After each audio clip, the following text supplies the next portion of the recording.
क्या एक मुर्दा इंसान वापस जिंदा हो सकता है?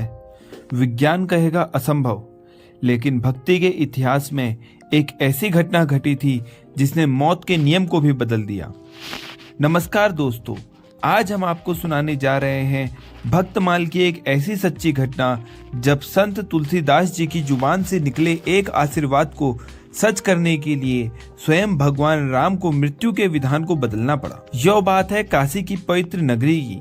गंगा के किनारे घाट पर गोस्वामी तुलसीदास जी अपनी कुटिया में ध्यान में बैठे थे। उनका नियम था कि वे हर समय श्री राम जय राम का जप करते रहते थे।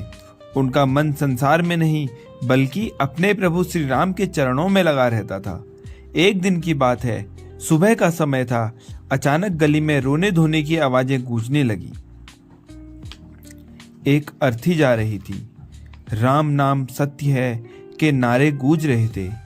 एक जवान स्त्री जिसका पति मर चुका था, वह उस अर्थी के पीछे पछाड़ खाकर रो रही थी। उसका सुहाग उजड़ चुका था, दुनिया वीरान हो चुकी थी। चलते चलते उस विधवा की नजर ध्यान में बैठे संत तुलसीदास जी पर पड़ी। उसने सोचा, पति तो चला गया, अब जीवन में सिर्फ अंधेरा। वह रोते हुए दौड़ी और जाकर तुलसीदास जी के चरणों पर गिर पड़ी। उसने अपना सिर उनके चरणों में रख दिया। तुलसीदास जी उस समय गहरे ध्यान में थे। उन्हें नहीं पता था कि सामने कौन है या क्या घटना घटी है।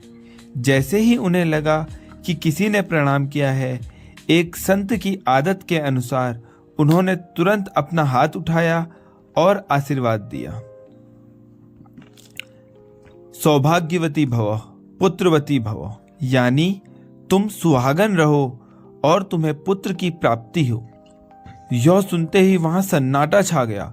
रोती हुई स्त्री एकदम चुप हो गई। उसने अपनी आंसुओं भरी आंखों से ऊपर देखा और चीख पड़ी, महाराज, यह आपने क्या कह दिया? आप मुझे सुहागन रहने का आशीर्वाद दे रहे हैं? मेरा पति तो मर चुका है। बाबा, वो सामने देखिए, उनकी अर्थी जा रही है। यह सुनते ही तुलसीदास जी का ध्यान टूटा।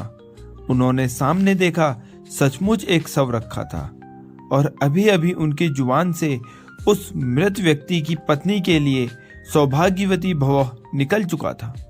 वहां खड़े लोग कहने लगे, बाबा, लगता है ध्यान नहीं दिया आपने। होनी को कौन टाल सकता है? यह तो अनर्थ हो गया, आशीर्वाद झूठा निकल गया। लेकिन दोस्तों, संत की वाणी और भगवान की वाणी एक ही होती है। तुलसीदास जी ने उस शव को देखा, फिर आसमान की ओर देखा। उनके चेहरे पर कोई घबराहट नहीं थी, बल्कि एक विश्वास था।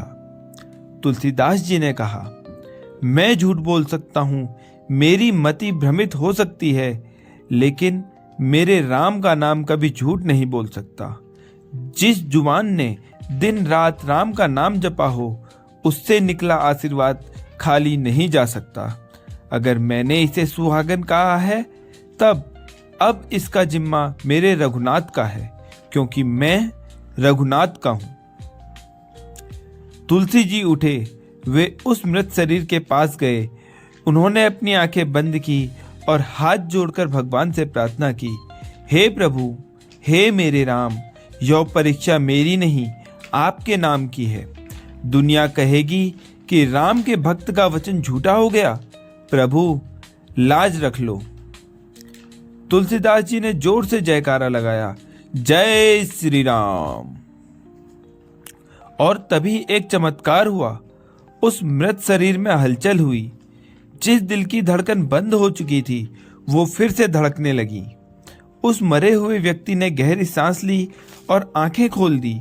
उसने अपने हाथ पैर हिलाए और अर्थी से उठकर बैठ गया, जैसे कि वह बस सो रहा था। वहां मौजूद हर व्यक्ति की आंखें फटी की फटी रह गई। किसी को अपनी आंखों पर विश्वास नहीं हो रहा था। मुर्दा जीवित हो चुका था। पत्नी दौड़कर पति के गले लग गई और फिर दोनों तुलसीदास जी के चरणों पर गिर पड़े। चारों तरफ जय श्री राम और धन्य है तुलसीदास जी के नारे गूंजने लगे। तुलसीदास जी ने हाथ जोड़कर बड़ी ही विनम्रता से कहा, भाइयों, मैंने कुछ नहीं किया, यह तो मेरे राम नाम का प्रभाव है। विश्वास रखो, जो राम के भरोसे रहता है उसका काल भी कुछ नहीं बिगाड़ सकता।